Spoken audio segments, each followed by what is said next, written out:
evening. I'm Isabel Williams. And I'm Jack Roberts. This is Canadian News Live. Last month, John Steele, a 55-year-old car parts salesman, and Tracy Dalton, a waitress at Mac's restaurant, made headlines across the country.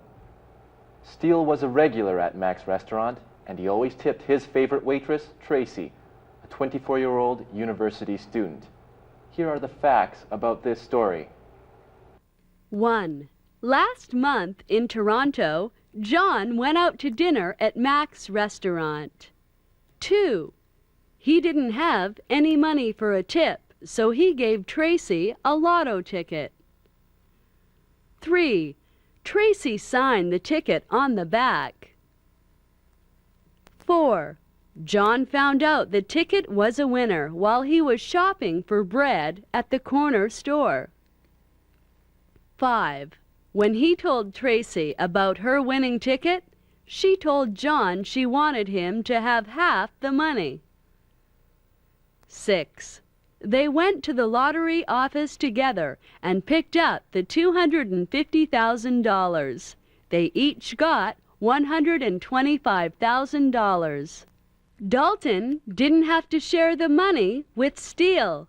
I'm not that way. My parents brought me up really well. I had to be honest, so I wouldn't be able to live with myself had I kept the ticket. Today we learned that another waitress at Mac's got a lawyer and wants to sue Tracy for her share of the money. Yes, my client is suing Tracy for her share of the money. It's simple, really. All the waitresses at Mac's put their tips in a jar, and they all split the money at the end of the day. Tracy did not put the lottery ticket in the jar, and my client wants her share of the money. Tracy now says the ticket was not a tip. It was a gift from John to her. What do you think? Should the waitress get some of Tracy's money? Yes or no? Call 555-3737 with your answers.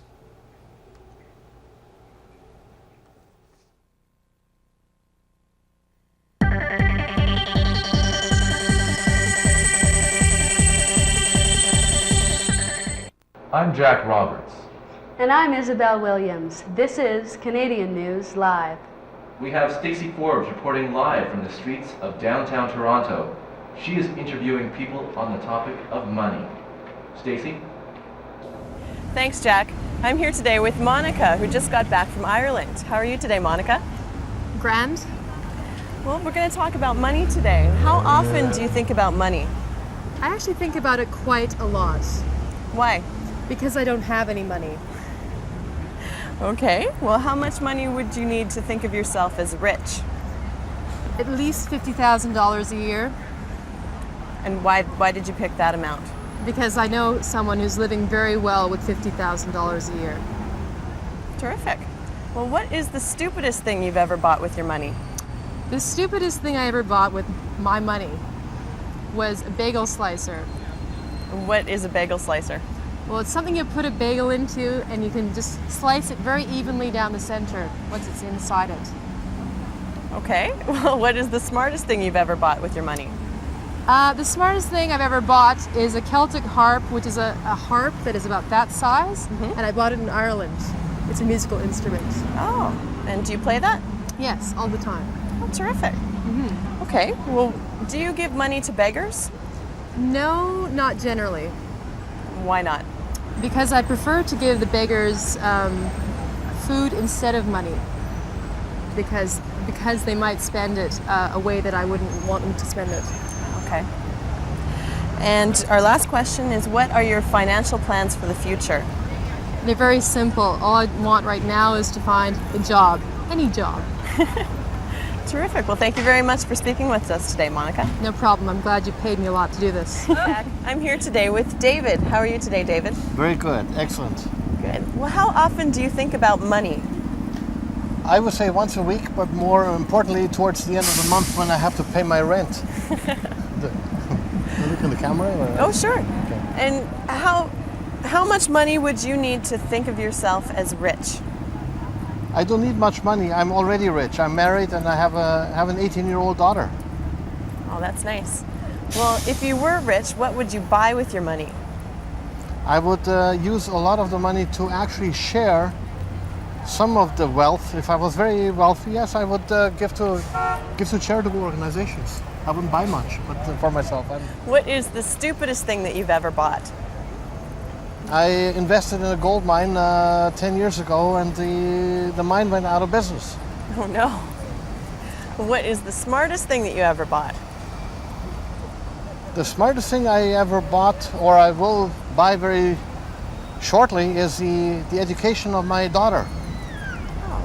All right. Well, do you give money to beggars? Yes, I do. Why? They're human beings too. I have no problems with beggars at all. Okay. What are your financial plans for the future? Maybe I was thinking of getting into a small co-op, or maybe even buying a very small condominium. But that's all. What is a co-op? A co-op is a hybrid between renting and buying. And participating in a co-op is probably even more fun than owning a condominium. So it's a housing thing? Yes, yes. Okay, well, terrific. Thank you very much, David. You're welcome. Have a good day. And it's back to you, Jack.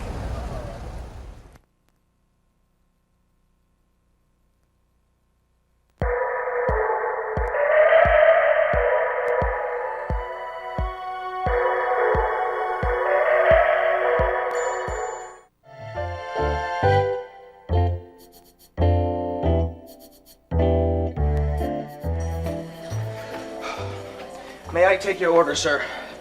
No, I still need a few minutes, thanks. All right, then.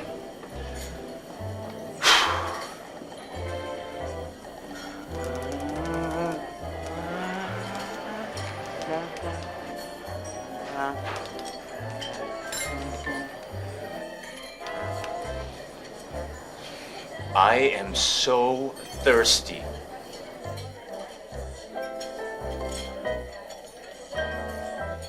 Huh.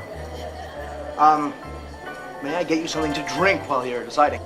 Oh yes, could you bring me a glass of your best champagne? Celebrating, sir? Yes, I just bought an apartment building. Really? Well, I'm celebrating too, eh?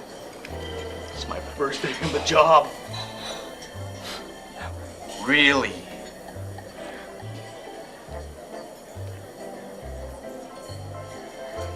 All right.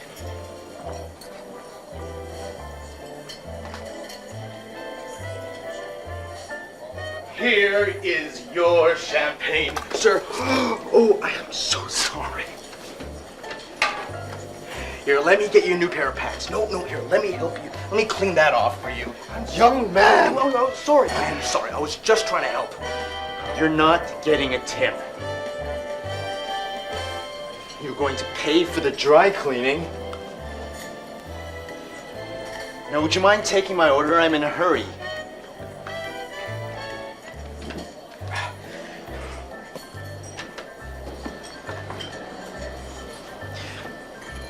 And what would you care for this evening, sir? I'll have the house cellar to start. And what sort of dressing would you like with that? We have French, we have Italian, we have a Thousand Island, and we have blue cheese. Give me the Italian.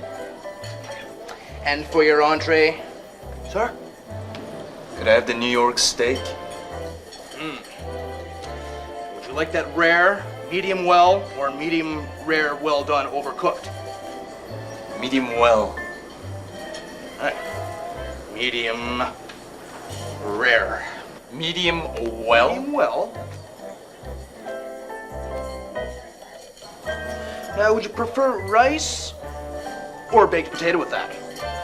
Baked potato, and can I get the carrots and broccoli as well? Baked potato. Carrots and broccoli.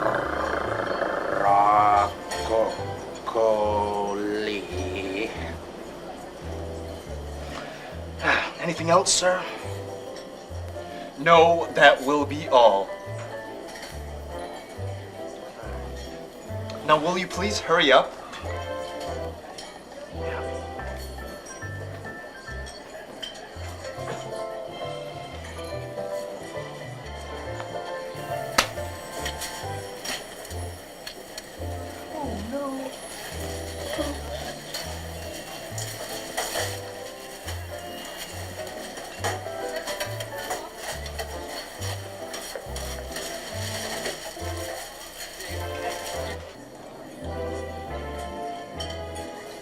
Here is your New York steak, sir.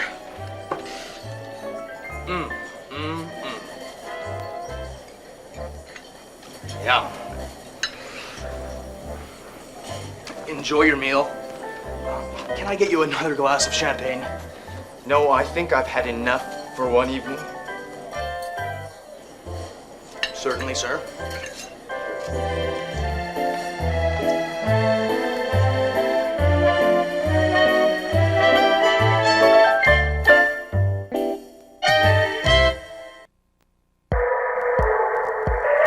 Offers and requests. Offering to do something. May I take your order?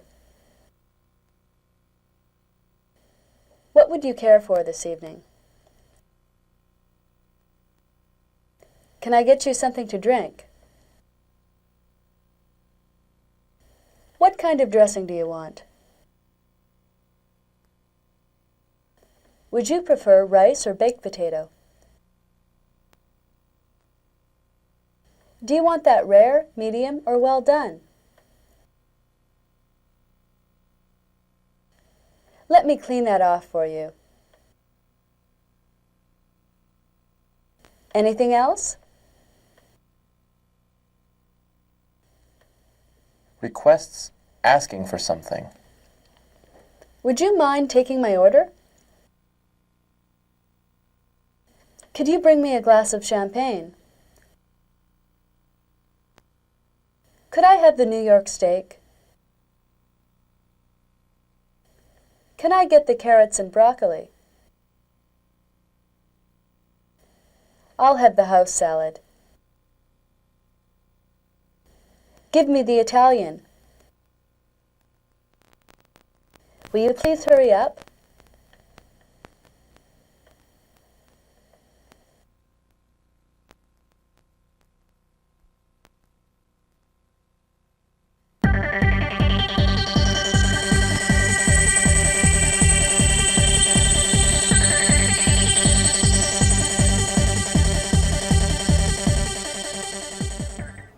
Good evening. I'm Isabel Williams. And I'm Jack Roberts. This is Canadian News Live. Our top story tonight is about Manon Rhéaume from Lac-Beauport, Quebec. Last night, Manon Rhéaume became the first and only woman to ever play in the NHL, the world's best pro hockey league. It was not only hockey history written last night, it was professional sports history. For the first time in the 4 major league sports, a woman played against the men. Rhéaume started skating when she was 3 years old, and by 5, she was playing with a boys' team. Rhéaume was a little girl with big plans. She wanted to play in the NHL. She practiced as much as possible with her brothers on their backyard skating rink. When Rhéaume dressed for a game, she did it at home, and she had her reasons. The parents of the boys on her team didn't want her on the team. We didn't want a girl on the team. She was taking the place of one of our sons. Our boys needed the practice because they were training to go into the NHL. We didn't think a girl could play in the NHL, the world's biggest and best pro hockey league. But after last night, we see that those parents were wrong. Manon Rhéaume played in her very first NHL game last night. The 19-year-old goalie played for the Tampa Bay Lightning and stopped 7 out of 9 shots on goal. Pucks were traveling over 150 kilometers an hour. Today, Manon signed a 3-year contract with the East Coast Hockey League. She will make $35,000 US a year. To keep in shape, the 5'6", 120-pound woman works out in the gym, on the ice, or on rollerblades for an hour or 2 every day. I don't know what I can do if I practice every day like other players. It's why I don't know what I can do after 2-3 months if I practice every day. The hockey player from Lac-Beauport, Quebec, receives hundreds of letters a day from her fans. She also does interviews for radio, television, and newspaper, but likes to do the interviews in French because English is her second language. It's like Guy Lafleur, when he come back after 4 years, it's not because they need money, it's because they love hockey. And when you have this passion, you want to go higher and you want to try what you can do during a big game. Minot plans to continue playing professional hockey and improving her game. She also wants to play women's hockey in the Olympics.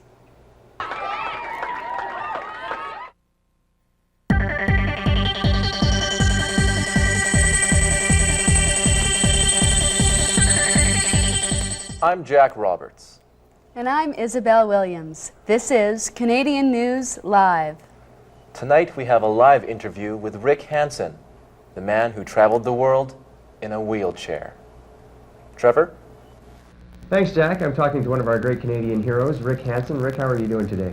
Great, thanks. Thanks for coming in. For people who don't know, how old were you when you had your accident? I was injured when I was 15 years old. I was hitchhiking home from a fishing trip. Got a ride in the back of a pickup truck. The guy crashed and it rolled over me and broke my back, left me paralyzed. At first it was very difficult living with a disability. Instead of using my legs, I used my arms and sat in a wheelchair. And that was a big change for me, but it also became a wonderful new opportunity. And how did you move on from that experience to wheeling around the world? Now, I'd had this dream of wheeling around the world in a wheelchair since I was in the rehab center when I just had my accident, but it was just a dream. And then I also met some people who showed me that I could link an old goal of trying to wheel around the world in a wheelchair with a goal to maybe bring a message with that and show people that if you take an obstacle away from the life of a person with a disability, that they can do anything they want to, even wheel around the world in a wheelchair. That seems like a difficult thing to do. How did you prepare for that trip? Physically, I had to prepare in many ways to be able to do the Man in Motion World Tour. I had to wheel 6 and 7 days a week, long hours, 5, 6 hours a day, 7 hours a day, all the way up to 113 kilometers a day, wheeling at about 14 kilometers per hour. The distance traveled, incidentally, is equal to the distance around the equator, is that correct? When I set out to wheel around the world, I wanted to wheel 40,000 kilometers, which is the equivalent of the circumference of the Earth at the equator, the largest part of the Earth, and we wheeled that distance through 34 countries and 4 continents. I wanted to wheel through more countries, but that would have taken me 4 years instead of 2 years, 2 months, and 2 days, which was the time it took to complete the journey. What things did you learn from that trip? Well, the things I learned were, first of all, the dreams can come true. Big dreams, little dreams, but they will never happen unless people are prepared to take a risk, to take the first awkward steps. And we're never totally together. When we first start, we're nervous, we're afraid, but we just have to go forward. And ultimately, that if you really believe in your dream, nothing comes easy. You have to dig deep, you have to work hard, you make mistakes, you learn. You mentioned that you were active in sports prior to your accident. Are you still keeping active? But I participate in all kinds of physical activity. I lift weights, I do exercises, I swim, I kayak, and I have a hand trike, which is an 18-speed tricycle that helps me go everywhere. Maybe just describe the work that you do now in helping people with disabilities overcome obstacles similar to the ones that you overcame. Some of my professional goals are still related to sport, where I'm working to open up major international sporting competitions to include athletes with disabilities.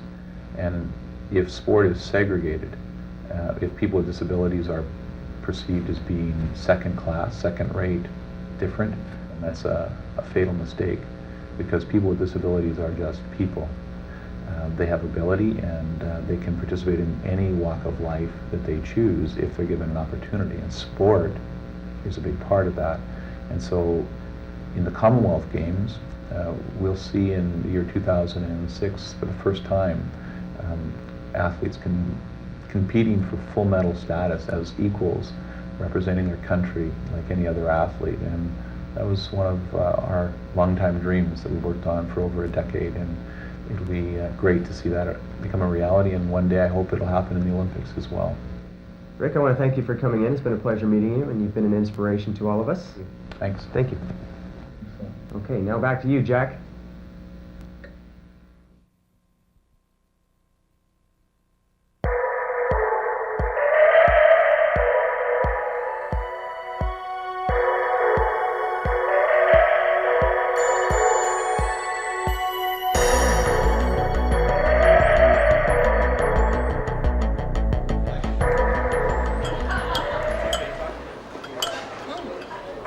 Jake, over here. Come on, sit down, join us. Hello there, ladies. Thanks for the invite. Jake. So, what's with the tennis racket? Just hitting the ball against the wall for practice. Gotta stay in shape, right? Right. So, you girls come here often? Almost every day. The food's pretty good and the prices are reasonable. You know, not too expensive. So what do you recommend I have? Would you like a sandwich? This is tasty. What is it? It's just your basic bacon, lettuce, and tomato sandwich with fries. Yummy. Waiter? Give me one of these and coffee. On its way, sir.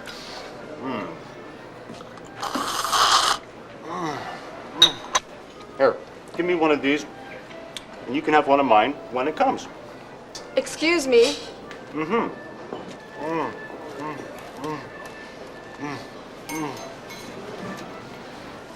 Girls doing anything Saturday? No? Yes. I have other plans. Really? What are they? I'm going to my exercise class. Exercise class, you say? And one BLT and fries. Ah. Yummy. That sounds like fun. Why don't we all go together? Oh wait. Fun, right? I'm going to my exercise class on Sunday. On Saturday, I'm babysitting. Babysitting. Oh yeah. So Stacy, are you doing anything Saturday? No? Would you like to go out? I'd love to. Feel up for a tennis game? Well, I'm not very good at tennis. Well, how about swimming instead? Swimming sounds good. What pool would you like to go to? Let's go to the one on Main Street. They have a free swim from 1 till 5 on Saturdays. That sounds good. Swimming sounds great. What about, let's meet at 2:30.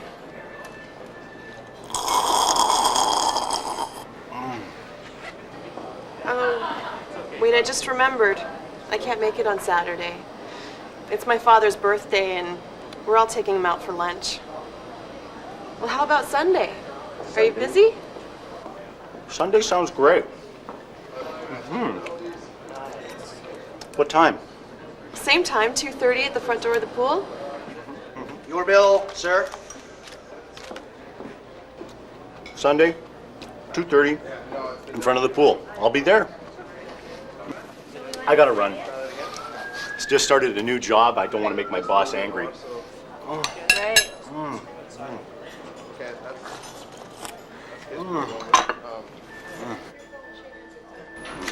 I'll see you Sunday. Sunday. Sunday. Isn't he wonderful?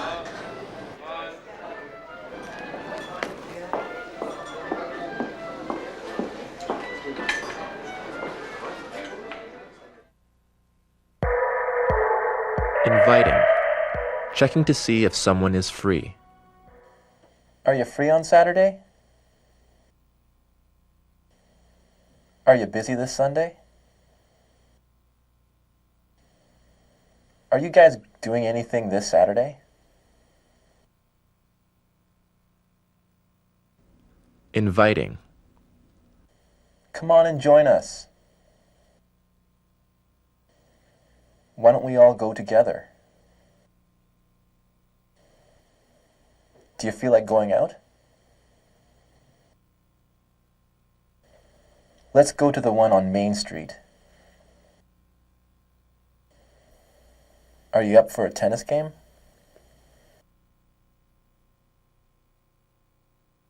Saying no. I have other plans.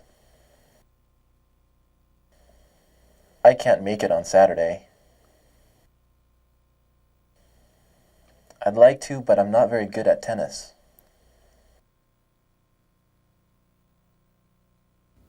Suggesting another activity or time. How about if we go swimming instead? What about going on Sunday?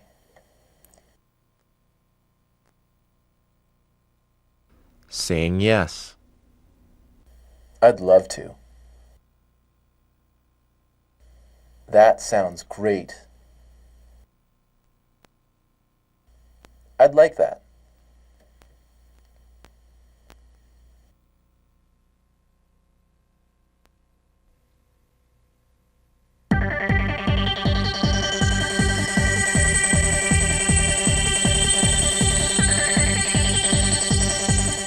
Good evening. I'm Isabel Williams. And I'm Jack Roberts. This is Canadian News Live. Yesterday in Lillooet, BC, Lorraine Leach, a First Nations daycare operator, saved a 2-year-old boy from a cougar attack. 1 month ago, Leach completed a 9-month college course and then opened a daycare center in her home. Yesterday, her day began as usual with the 5 native preschool children. The trouble started when the group went outdoors to go berry picking. As Lorraine was showing the children how to pick berries and put them into jars, one of the girls ran off. Lorraine ran after her, and while they were gone, an 80-kilogram cougar jumped on 2-year-old Mikey. Then all of a sudden I knew it was right on Mikey, so I didn't know what to do, so I just jumped up and went and grabbed for its neck and then just pulled it right back. And I was worried if I didn't know how much he had of his face or whatever, so I just joggled at his neck. So it just backed off, and then it turned on me, and so I didn't know what to do, so I just stood up and grabbed its paws and just hung on. And then I thought he was trying to go for my head, so I just held him that far back, away from me with his paws up. And then I just tried to bend it as forward as, like I was trying to break it, I guess, his paws, but with the force, and then it was trying to push me, knock me down, I guess. And then I said, my God, pal, do something, because he was just over to the right and he was backing up then. And so I just flung it with all my might and flung it towards the dog, and then the dog chased it straight that way and then chased it up a tree. Did you see the kitty yesterday? Yeah? Did you have a fight with the kitty? Yeah? Who won? Look. Extremely lucky. The cougar is a very, very powerful animal. Leach got all the children together and drove them to the hospital. Mikey needed 40 stitches on his face and chest. When Mikey's mother arrived at the hospital, she thanked Lorraine for saving her son's life. What do you think of what Lorraine did? Very, very grateful. If she wouldn't have pulled the cat off, it could have been a lot worse. Leach says she doesn't think she's a hero. She was only worried about the children's safety. RCMP and conservation officers are still searching the surrounding hills for the cougar.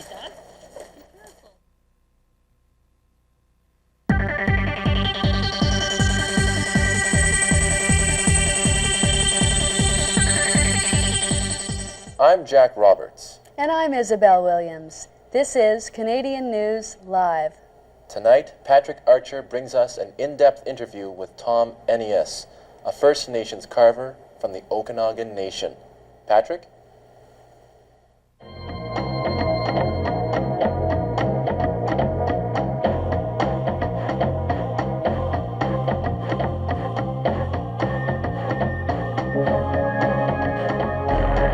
Tell us a little bit about the mask you brought with you today. mask I've got today, it's a mask representing the sun. Okay.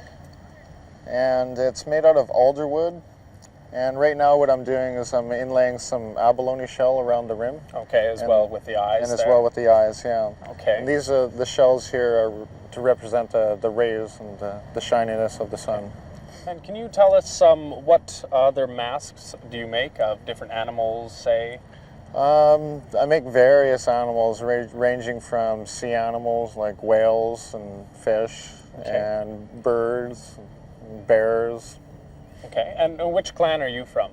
Myself, I'm from the Eagle clan. The Eagle clan, and this Yeah, this and here would be the eagle? That's an eagle there. Which way, like that? That way. Yeah. That way? There's the head, obviously, Yeah. and what would this be? And this is the wing here, and this represents the claw. Okay, and this is a drum? Yeah. Okay.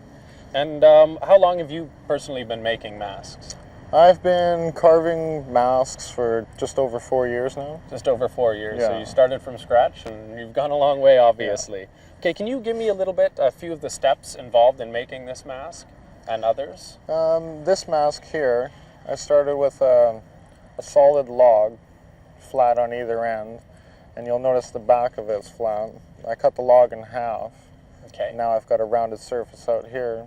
Okay, and then you carve in the inside and draw do the your, face do your on work and from there. carve it in. That's pretty amazing. Okay, how long does it take you to make an average mask?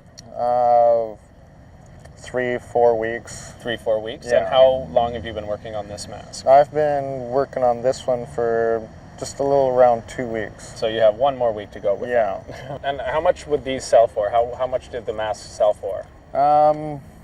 It varies.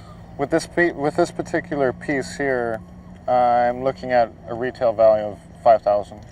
$5,000. Wow. And well, that's a few weeks' work put in there as well. Okay. And what are your plans for the future? Is this a full-time job for you? I don't look at it as a job. It's not a job. No. Well, I like the best kind. Yeah. If anything, long-term goals would be to pass it on. That's why it's a tradition to teach newer carvers, to help out, other carvers that are coming up, younger generations. Pass on the traditions.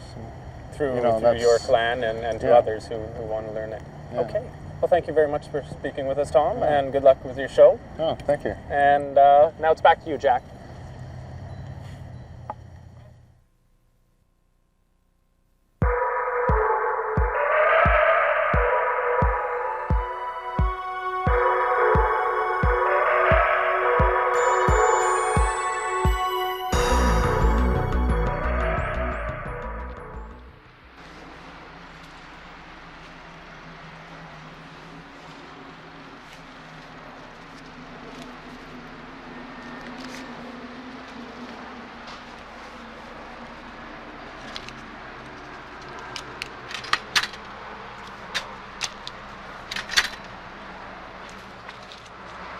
Excuse me, do you have change for a 5? Let me check.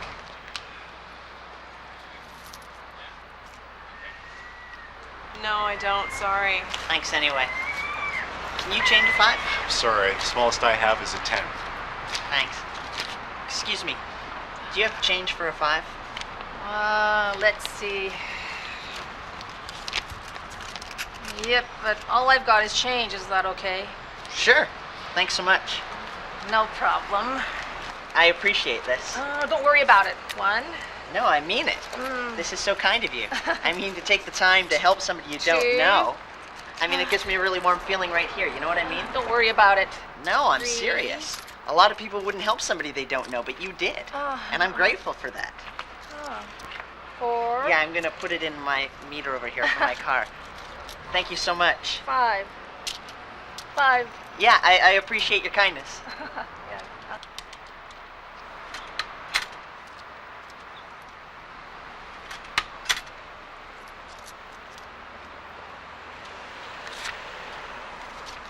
Thanks a lot. Yeah, right, buddy. No, I mean it. I appreciate what you go through every day. Just doing my job. Yeah, I know. I'm sure a lot of people probably get angry with you, but I'm not. I'm grateful for what you do. You really mean that? Yes, I do. Did you put change in that meter? Yeah, I did. I just got here. Oh, well, looks like you don't need this then. Really? Yeah, really. Thank you so much. You're welcome. You're a great guy. So? Thanks. You're welcome.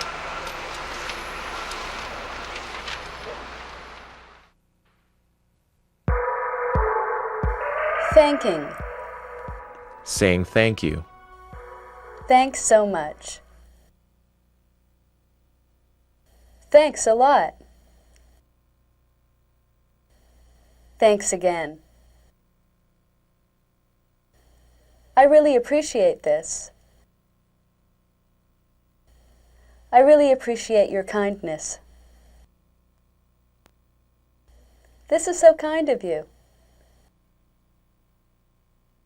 I want you to know how grateful I am.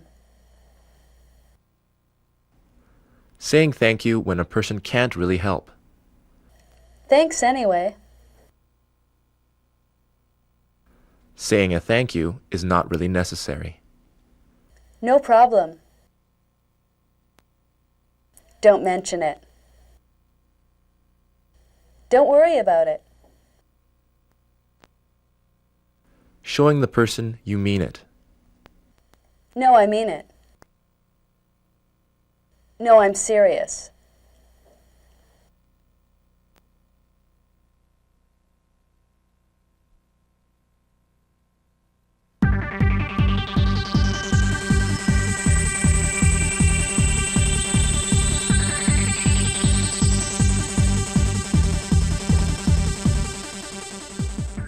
Good evening. I'm Isabel Williams. And I'm Jack Roberts. This is Canadian News Live.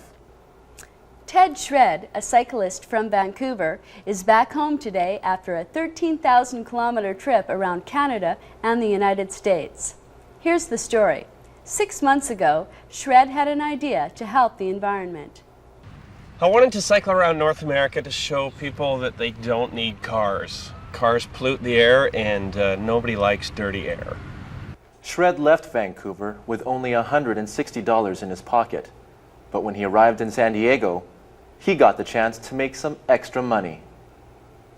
I met a cyclist in San Diego and he paid for my airfare to go out and speak at an environmental conference in Texas. Of course I said yes. While he was at the environmental conference, Ted met the love of his life, Deanna Couple. The next day, he invited her to finish the cycling trip with him. Ted was so interesting and fun, I decided to join him. Within 3 weeks, I sold everything in my apartment, found homes for my kitties, quit my job, and then I was on the road. Ted liked to get up really early around 6, and I was used to sleeping until noon because I worked nights as a nurse, but after a few weeks, it was really fun. After I stopped dragging you around. Yeah, whatever. Yeah, but we cycled all over North America and we found lots of generous people, and it was everything from meals in restaurants to giving us money. Some people give us $50 or $100, and so a lot of generous people, and a lot of crazy things happen, like drinking beer with that bike gang. The Iron Coffins. The Iron Coffins bike gang. Ooh. And like all good stories, this one has a happy ending. When they stopped off in Edmonton to visit Ted's relatives, Ted and Deanna got married. It was just like any regular wedding. People tied tin cans and just married signs to the back of our bikes. But it was really loud. The cans were too loud. But then we just finished our trip and rode to Vancouver, and we've been here ever since. And we stayed married all this time.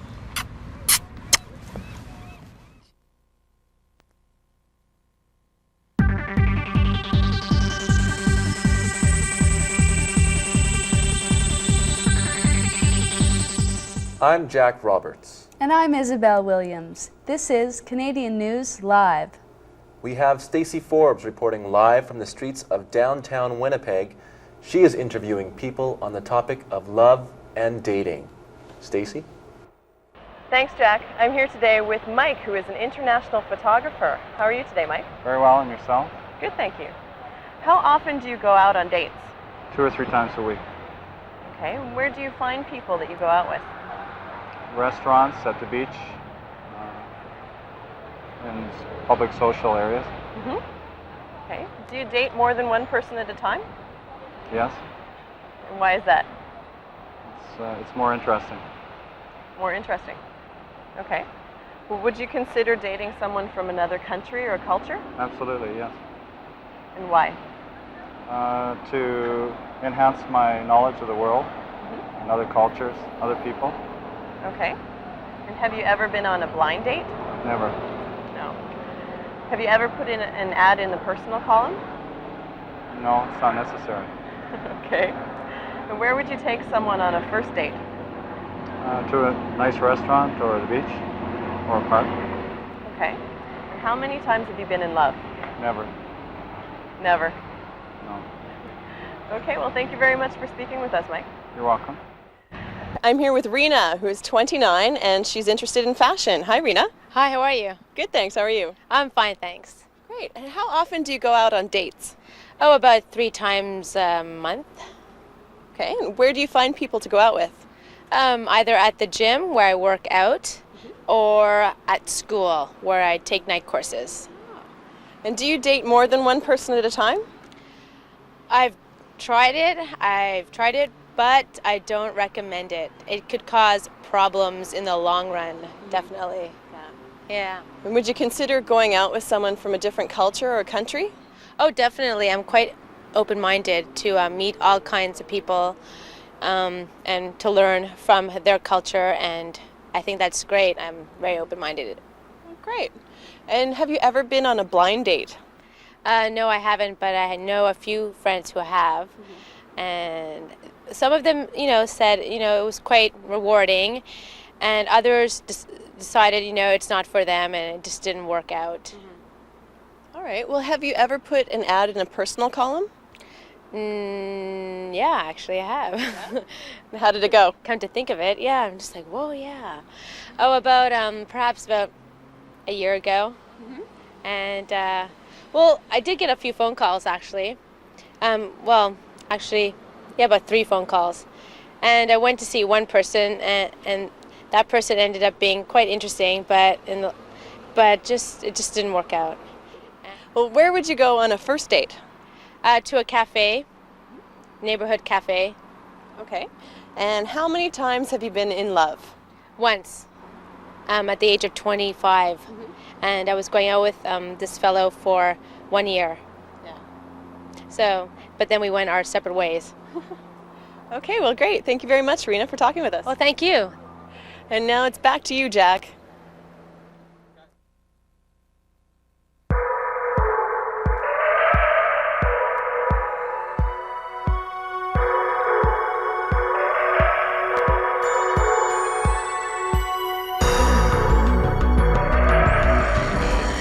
Welcome back to Let's Make a Date. Our next contestant is a 25-year-old university student. Let's meet Carla McDonald. Come on out, Carla. Hi, Mary. So, Carla, what are you studying? I'm taking business management with a major in accounting. Sounds difficult. It is sometimes. So, Carla, are you ready to meet the bachelor of your dreams? Sure, Barry, I'm ready. Okay, so tell us, Carla, what kind of man are you looking for? I want someone who's intelligent, honest, and hardworking. Okay, sounds great. So, Carla, are you ready to meet our 5 bachelors? Sure, Barry, I'm ready. Okay, now in this part of the show, you get to choose 3 out of the 5 bachelors. Are you ready? Yes, I'm ready. Okay, let's meet our bachelors. Bachelor number 1, tell us about yourself. Hi, I'm Paul, and I enjoy the finer things in life. Holidays on sunny beaches, expensive restaurants, and fast cars. I spend a lot of my time gambling, and I always win big. And afterwards, I get a kick out of buying presents for that special someone in my life. Great. Bachelor number 2, please introduce yourself. Hi, my name is Michael, but my friends, they call me Mike. I like reading and going to the library. I also love surfing the net. I really enjoy going to the movies. I also started my own home business. I get a lot of satisfaction out of that. Great. Bachelor number 3, please introduce yourself. Hi, I'm Trevor. I'm really into bodybuilding and working out and sports in general. I love to eat vegetarian food, and I also am into martial arts like Taekwondo and karate. I really love a woman who knows how to give a good massage. Okay, great. Bachelor number 4, please introduce yourself. Hey, my name is Chris. And my dream woman is tall and beautiful. I like a woman who can cook, clean, and takes time to please her man. Hey, I'm a rich businessman. Okay? So I appreciate a woman who looks good so I can take her out and make my friends jealous. Okay, great. And bachelor number 5, please tell us a little about yourself. Hi, I'm Patrick. I like rollerblading and downhill skiing. I enjoy showing my woman a good time. I'm fond of dancing and I love going to restaurants and I always pay the bill. I love going out with lots of different women. Okay, Carla, which 3 lucky bachelors will it be? I'll pick number 2, 3, and 5. 3 and 5, okay. Bachelor number 2, come on down.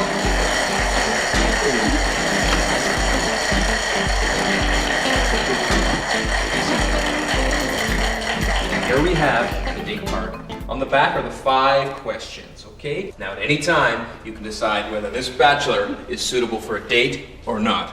Just press the date or the no date buzzer once you've made your decision.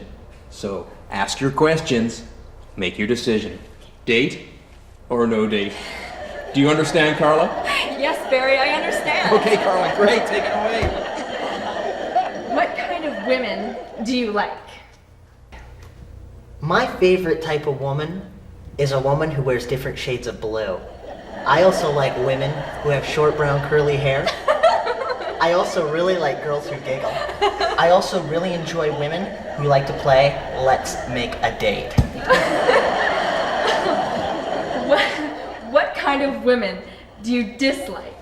I can't stand women who want to pay for everything on a date. I think the man should at least pay for his own way. I see. What do you like to do on a first date? I enjoy doing whatever my date wants to do. If she wants to go to dinner, we'll go. If she wants to go to a movie, we'll go. I appreciate getting to know everything I can about the woman I'm with and then doing what I can to satisfy her.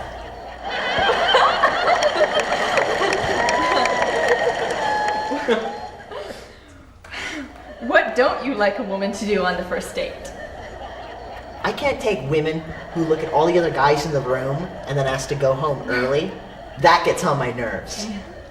Not that it's ever happened to me personally. What is your favorite type of holiday? My favorite type of holiday would be a boat trip on my 57-foot powerboat. Airplane ride, we could go driving, maybe we go running shoes and drive the car. Sorry, Mike, no date. So, Carla, what's the matter with boats? They make me seasick. So, bachelor number 3, come on down.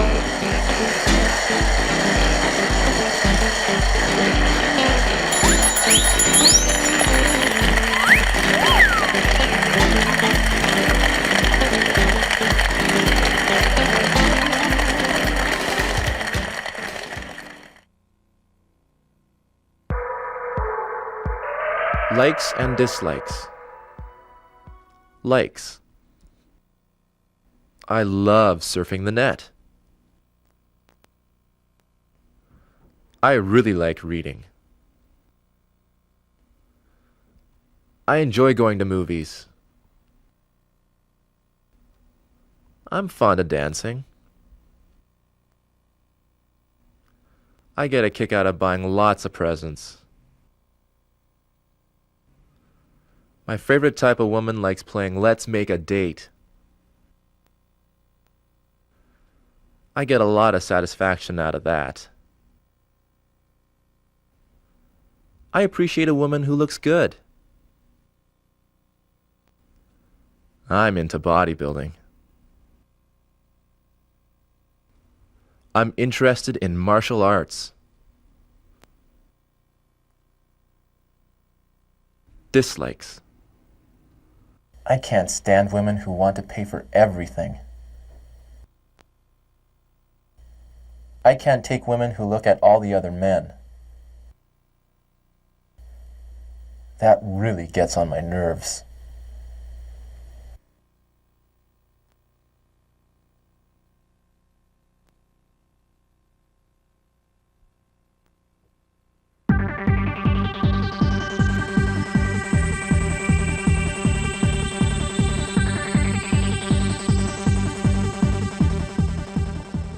Good evening. I'm Isabel Williams. And I'm Jack Roberts. This is Canadian News Live. Last night in Nova Scotia, Kurt Browning received a gold medal from the people of Canada. Browning, a famous Canadian figure skater, has won 4 world championships and has 4 gold medals. The young figure skater wanted to win a gold medal for Canada in the Olympics this year, and everyone was sure he was going to win. But at the Olympic Games last month, Kurt fell on the ice and came in 6th. That's right, Isabel. And Browning felt terrible about not winning. He actually went on television to say he was sorry. And after Browning apologized on television, many Canadians wanted to do something for him.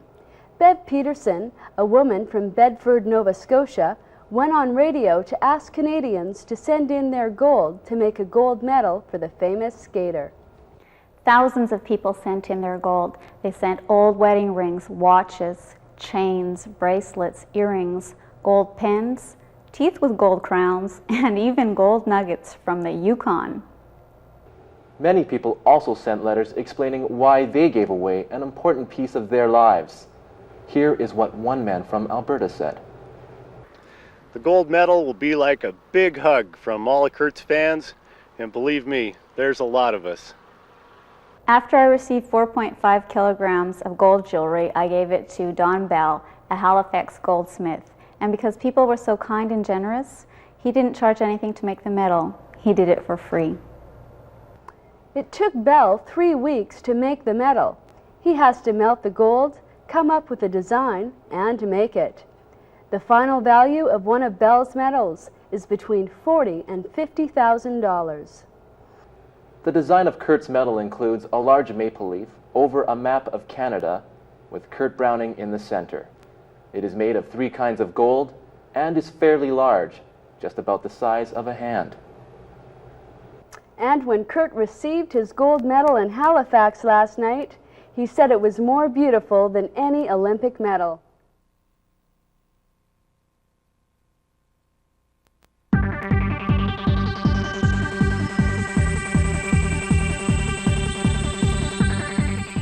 I'm Jack Roberts.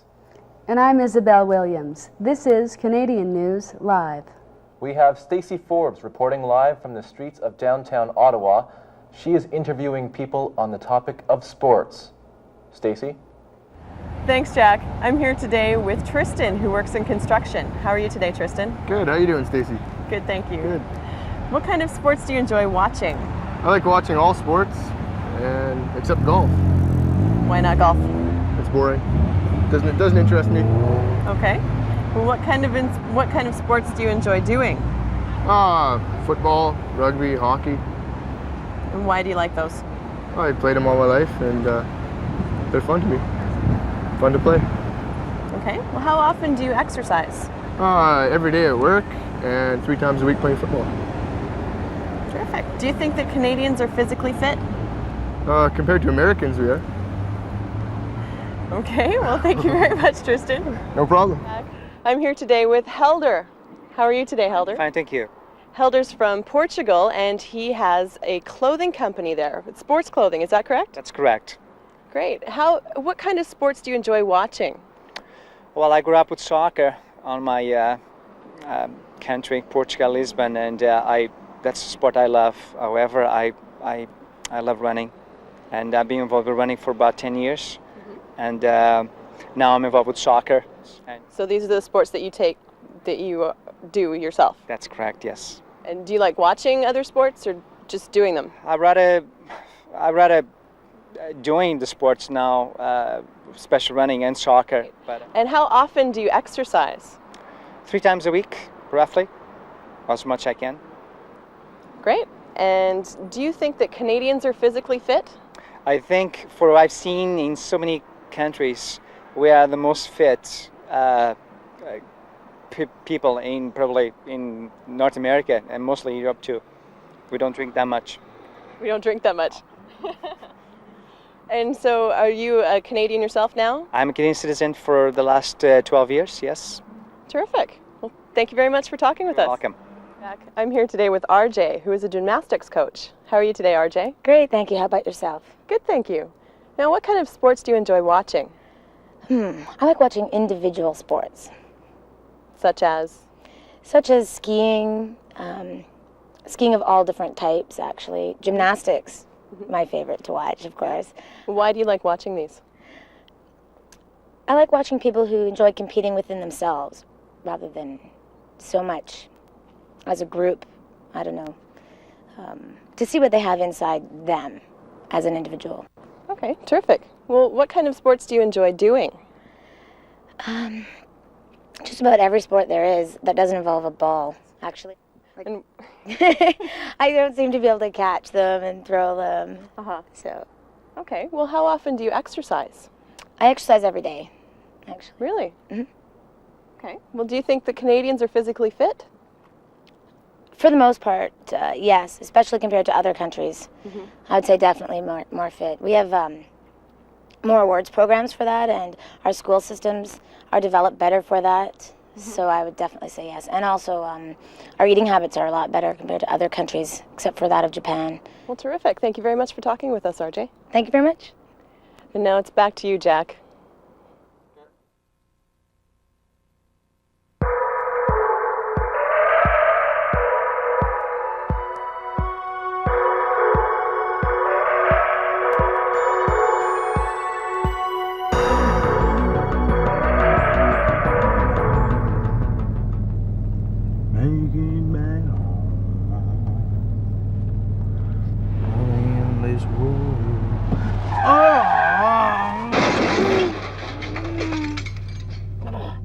What is the matter with you, you stupid idiot?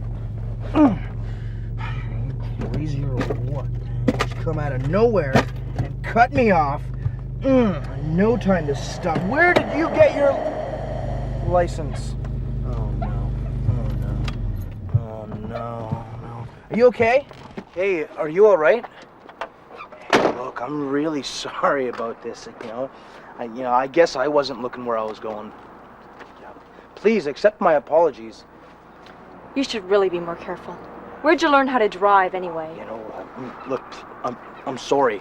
Please forgive me. I feel terrible about this. You just came out of nowhere and cut me off. I had no time to stop. Are you saying it's my fault? You say you're sorry, but I don't think you are. I think you're happy you hit my car. No. Aren't you? No. I hit you from behind. I'm the one to blame. Both know that's the law. Hey, look, this will never happen again. I'm sorry. I should hope not. Oh, man. Is there anything I can do, to make it up to you? For example?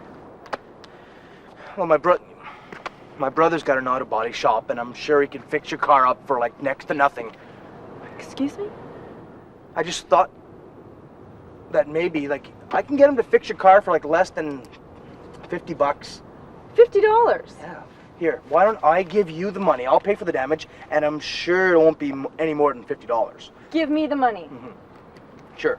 Here, let me pay for it. You'll pay for it? I'll pay for it. Here.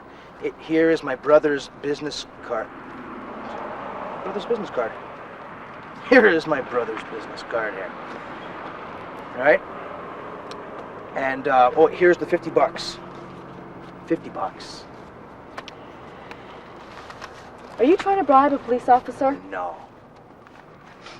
No, I didn't mean it in that way, no. Turn around. What? Put your hands out behind you. Why? I wasn't thinking. I didn't mean it. I was just trying to help, that's all. Ow. It won't happen again, really. You have the right to remain silent. Anything you say can and will be used against you. And guess what? I'm not really a police officer. What? Yeah. I went to a party and we're dressed up like animals and kings and queens. So you're not a cop? No. No. You look like a cop. Really? Thanks. Thanks. You sure had me going. Oh, good. Okay, well, I'm gonna go. And, Jeez, what a relief. I guess we'll get this all taken Look, care I'm of. really sorry about that, you know? It won't... Call my brother up. Okay. He will give you the best deal in town. His name's Excellent. Frank. And just tell him that Dan sent you, and he'll give you a great deal. Okay. I'm sorry, eh? Thanks. You drive safe now. Thanks, you too. Be well, eh? Okay. Take care. Bye. Hope to never see you again. Don't cut people off.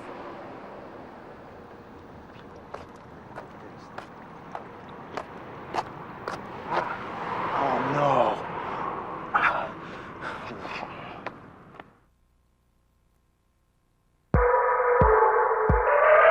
Apologizing and making offers.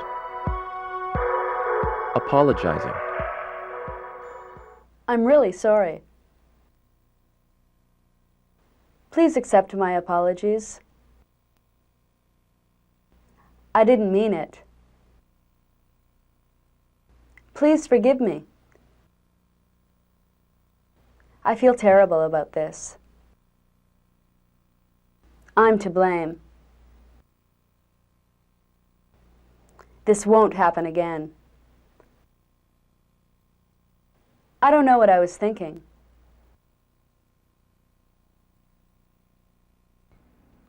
Saying you won't accept an apology. You should really be more careful. You say you're sorry, but I don't think you are. What's the matter with you? Are you saying it's my fault?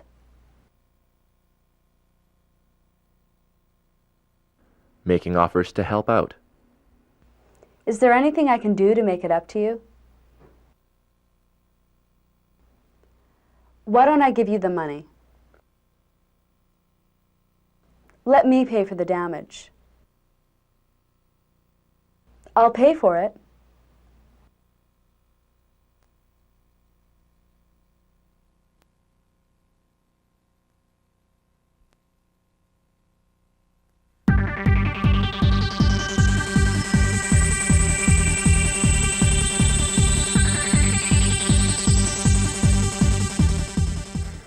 Good evening. I'm Isabel Williams. And I'm Jack Roberts. This is Canadian News Live.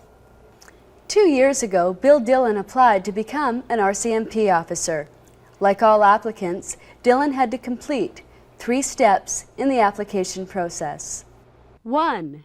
Fill out an application form. 2. Have an interview. 3. Take the entrance exams. Bill Dillon filled out an application form, had an interview, and wrote the entrance exams.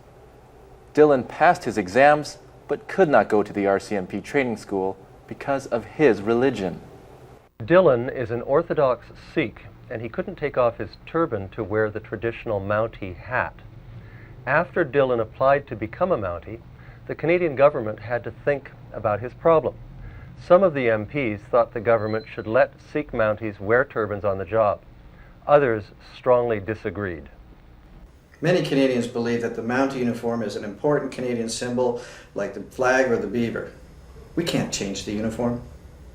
Sven Robinson, member for the NDP, had a good reason for changing the uniform. The uniform had already changed when women entered the RCMP in 1974. They wore blue skirts, not pants, with their red jackets. In the early 1900s, there weren't too many RCMP officers wearing skirts, nylons, and high heels. Not on the job, anyway. After a lot of discussion, the government decided to let Sikh mounties wear turbans on the job. A decision has now been taken. The government decision shows that we believe in religious freedom and Canada as a multicultural country. When Dillon took the 6-month training in Regina, All the other students congratulated him. No one disagreed with the government decision. Training school was difficult. The trainees were busy, 12 hours a day, 7 days a week. After a while, we didn't see the turban, and he has a great sense of humor. It's not what's on top of the head, it's what's in the head, and Dylan's got it. This morning, Bill Dillon graduated from the RCMP training school right here in downtown Regina. He will be the first Mountie to wear a turban on the job. This country is not as it was 25 or 30 years ago. There is a change coming. If you're not going to accept it, then don't fight it. But try to learn about it before you make any kind of decision.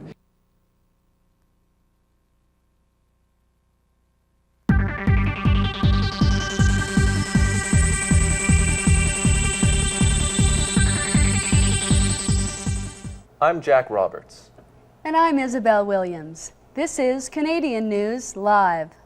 We have Trevor Miller reporting live from the office of one of our MPs for the NDP. Trevor? Thanks, Jack. I'm talking to Sven Robinson, Member of Parliament. Sven, how are you today?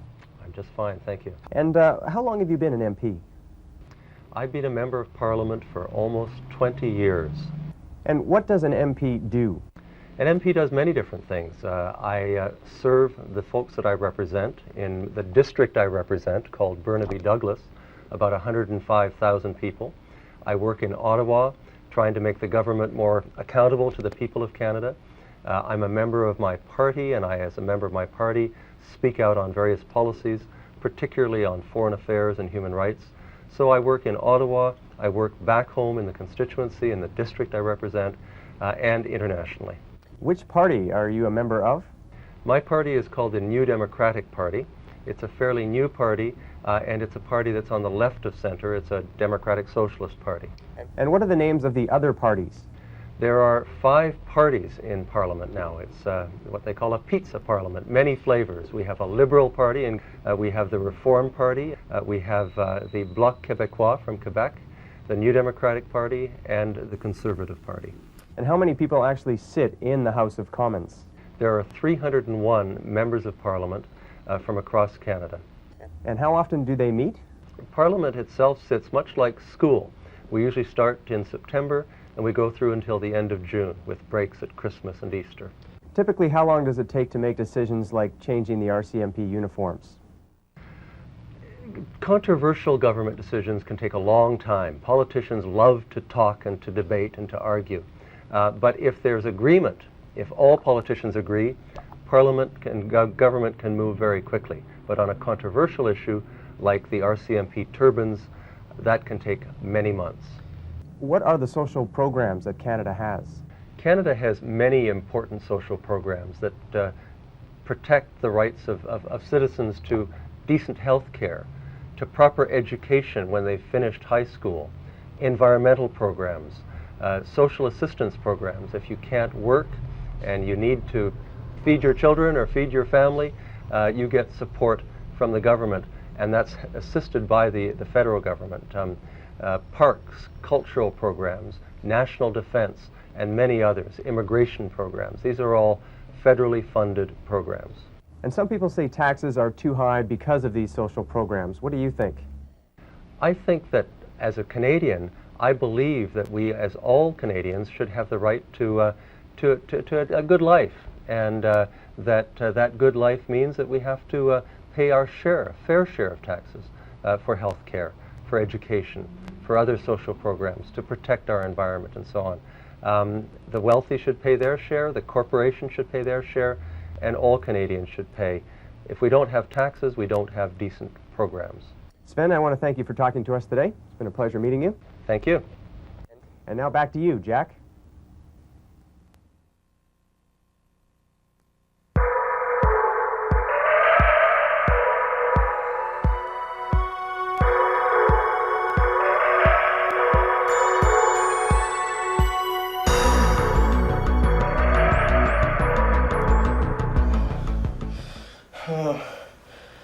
Oh my God. Oh, I'm gonna be late for my job interview. What time is it? No. I need to bring a copy of my resume. Right. And A copy of my university transcript?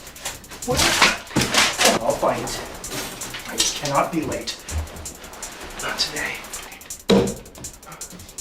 Okay, I know I put it somewhere.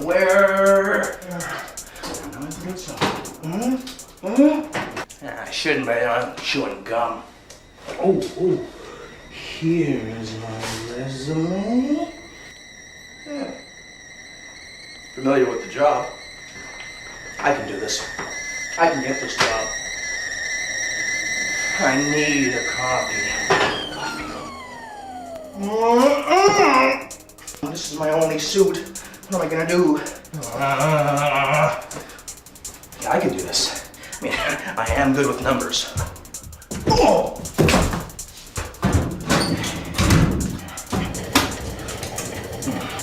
I'm familiar with computer programs for banking. I've had a lot of experience in customer service.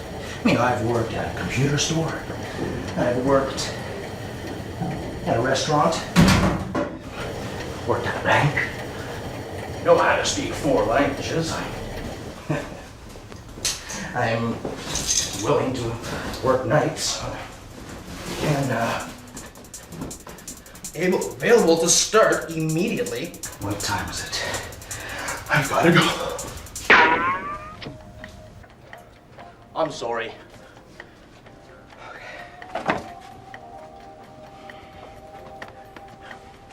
Hi. I'm Dan Glover. I'm here for a job interview. Oh, yes. Mr. Glover. Didn't you have an appointment at 11 o'clock? Yes, that's right. Well, she'll be with you in a moment. Great.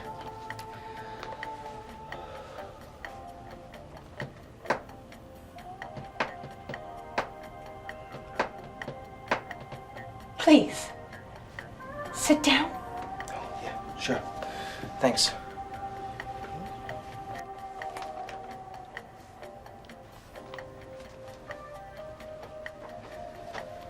Hi. Sorry.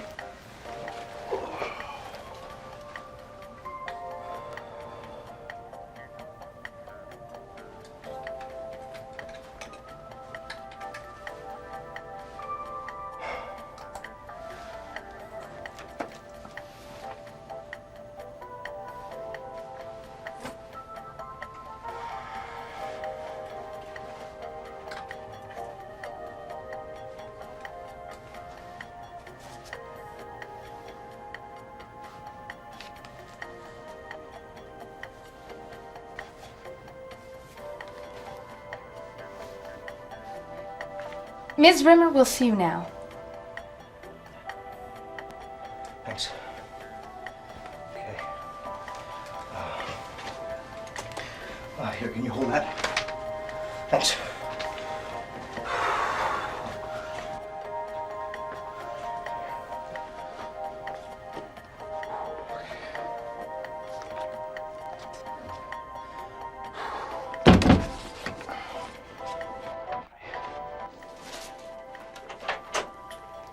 Good morning, Mr. Glover.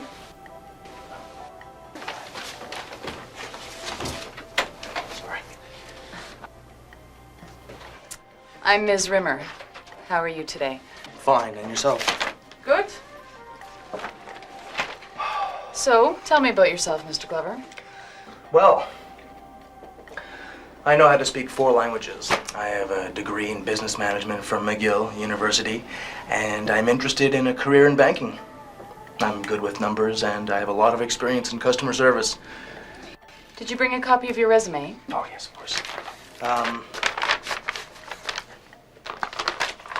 Inside it, you'll also find a copy of my university marks.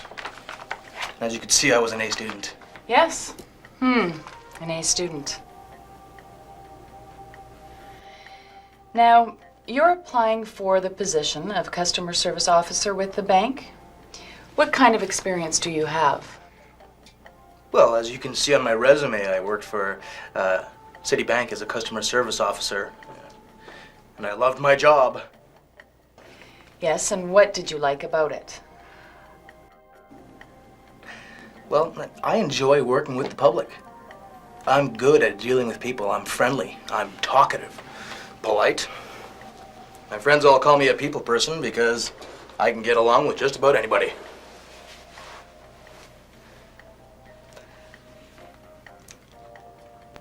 And, are you able to use a computer? Sure. Worked for a number of years at a computer store, and I learned just about any computer program you can think of. Are you familiar with foreign exchange? I'm afraid I didn't work at foreign exchange at Citibank, but I do learn quickly. Are you able to work nights and weekends? I most certainly would. I'm very interested in working for this bank. Now tell me, Mr. Glover, why do you want to work for our bank? Well, actually, I have a number of friends who work for this bank, and they all tell me it's a wonderful place to work. It's a big bank, lots of room for advancement. And since I do have a degree in business management, I plan to one day become your manager. I mean, a manager. Is that so? Yes. I was just wondering, what do you expect from your employees? Well, you have to be polite and friendly at all times. You could never get angry with a customer, for example. That's not a problem. Excuse me? Just kidding. I see. And you have to be accurate and fill in all the withdrawal and deposit slips correctly. It's your responsibility not to make any mistakes. I'm very careful. Is that a fact? Yes. And you should always dress in a business-like manner. We don't require that you wear a suit to work, but we do like you to wear dress pants, a shirt, and a tie. Of course. And it goes without saying that you are required to get to work on time. Of course, of course. Well, Mr. Glover, thank you for coming to the interview. There is another applicant waiting. I see. Well, thank you so much for the interview.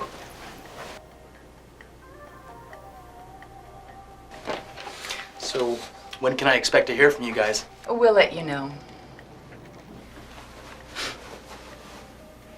It's been a pleasure meeting you.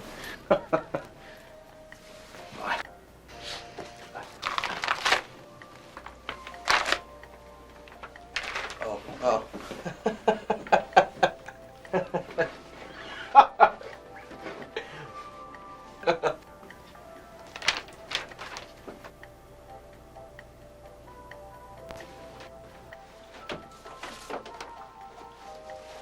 Bye.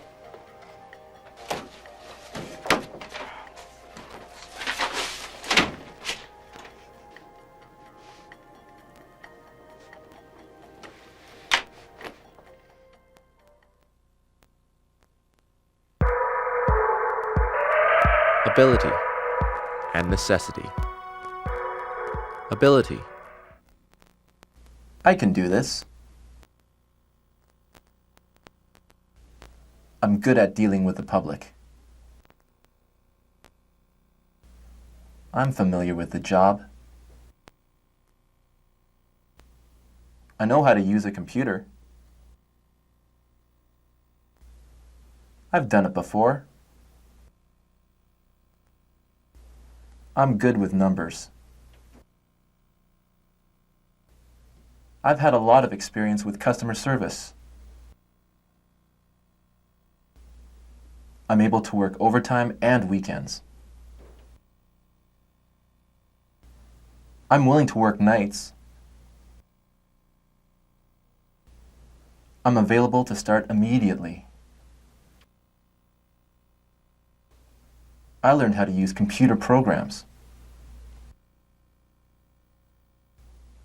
I learn quickly. What kind of experience do you have? Are you able to use a computer? Are you familiar with foreign exchange? Would you be able to work nights and weekends?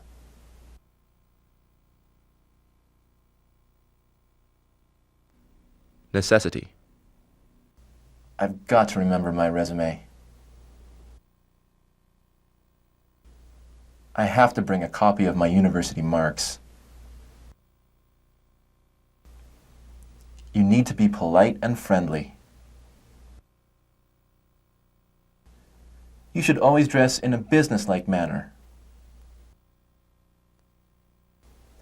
We like you to wear dress pants, a shirt, and a tie. You're required to get to work on time. It's your responsibility not to make any mistakes. I shouldn't say I really need the job. We don't require that you wear a suit.